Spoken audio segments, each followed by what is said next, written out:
ఒక్కసారి ఈ వీడియోస్ చూడండి. మానవాళిని కలగజేసినటువంటి దేవాది దేవుడు రాజులకు రాజు మనిషినే. కానీ ఎట్లయినా పెద్ద గురువు కదా. ఎందుకు గురువు? మారు మనసు పొందుడి. ఆవిరి వంటిదిరా ఈ జీవి.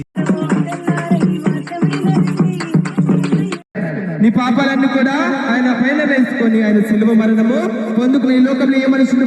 చాలామంది సువార్త చేసుకుంటూ వారు సువార్త చేస్తున్నప్పుడు వీడియోస్ తీయటం, ఫోటోలు తీయటం, పలానూరులో మేము సువార్త చేసాము, చాలా బాగా దేవుడు సహాయం చేశాడు, పలానూరులో మేము సువార్తకి వెళ్తే చాలామంది చాలా బాగా సహకరించారని చెప్పి వాళ్ళు చేసే ఆ సువార్తకు సంబంధించి ఇన్ఫర్మేషన్ అంతా కూడా తీసుకొచ్చి యూట్యూబ్లో పెడుతున్నారు. ఆ వీడియో తీసుకొచ్చి యూట్యూబ్లో పెట్టడం వల్ల ఏం జరుగుతుంది?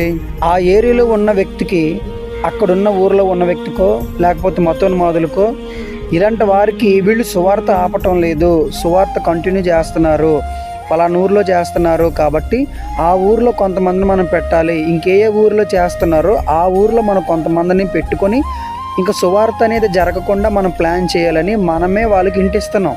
మీరు చేసే సువార్త పబ్లిసిటీ కోసం చేస్తున్నారా, లేకపోతే దేవుని కోసం నిజంగా ఒక ఆత్మ రక్షించబడాలన్న భారం కలిగి చేస్తున్నారా? మనం పెట్టే వీడియో నీకు లైకుల కోసమో షేర్ల కోసమో అనుకుంటే కనుక దయించి పెట్టకండి. ఒక ఆత్మ రక్షించబడాలనుకుంటే మనము వీడియో తీయకుండానే పర్సనల్గా కలిసి సువార్త చేసి ఒక ఆత్మ రక్షించబడితే మనకు తెలియాల్సిన అవసరం కూడా లేదు. ప్రభువు నీకు ఇచ్చిన బహుమతి పరలోకంలో ఉంటుంది.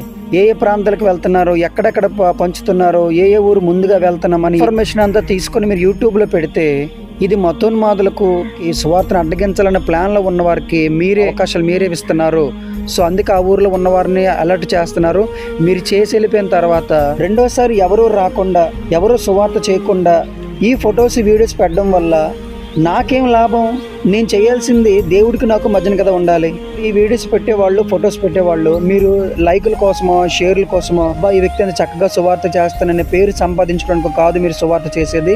చేస్తే ప్రభువుకి మీకు మధ్యన జరగాలి. దాన్ని తీసుకొచ్చి మీరు యూట్యూబ్లో పెట్టడం వల్ల మతోన్మాదులకు మీరే కావాలని రెచ్చగొట్టేలాగా చేస్తున్నారు. దయించి అర్థం చేసుకోండి. సువార్త చేసేవాళ్ళు సైలెంట్గా మీ పని మీరు చేసుకోండి. దయించి యూట్యూబ్లో ఏ వీడియోస్ పెట్టకండి.